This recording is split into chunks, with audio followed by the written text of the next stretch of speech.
Bashkimit Evropian për Shqiptarë, çka kam bindjen me thellë se kjo nuk do mund të bëhet kur realitet, shqiptarët asgjë s'do mund t'i pengojnë në udhëtimin e tyre jo të lehtë, plot sakrifica dhe mundime, por në tërësi të pandalshëm drejt integrimit të plot në Bashkimin Evropian.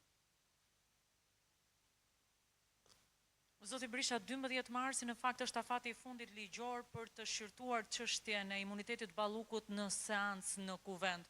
Po nëse maxhoranca kalon përtej këtij afati, çfarë ndodh? Ka shumë mundësi që kjo po ndodh, që ata po djegin afatin 3 mujor. Ka shumë mundësi. Si të shifni ju, Edi Rama nuk pranon kur të dorëzoj vetën në gjykatë. Bëri përpjekje të jashtëzakonshme për marrëveshje, por nuk i eci. Lubi Balluku që ky mbron është një kriminale multidimensionale e pa shoqe. E pa shoqe në historinë e Shqipërisë. Përveç vjedhjeve të saj bashkë me Ramën,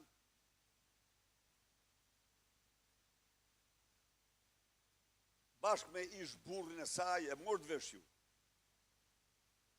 Atë e ka me divorc gjoja, po jo për të vjedhë.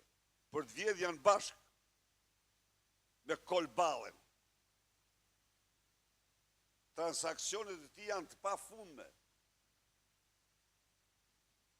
Bashkë me Soj dhe Sorolopin e saj, ka bërë përpjekje të hapura për të dëmtuar provat. Ka kërcënuar zyrtarët e drejtësisë me banda dhe bandit. Çka fakton se të gjitha kërcënimet që janë bërë prokurorëve të Spakut janë bërë nga qeveritarët me bandat e tyre. Po, u janë dërguar mesazhe kërcënuese, vdekjeprurse. Dhe prapas tyre qëndron e tëra Lubia dhe Edi Rama. Faktikisht, me këto veprime, ai asgjëson sistemin e drejtësisë në Shqipëri. Sistemi i drejtësisë ngropose.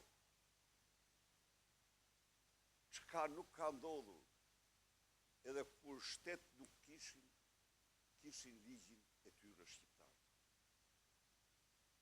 Kishin kodin e tyre civil, kodin e tyre penal, kishin gjykata, pleqësitë e tjera me radhë.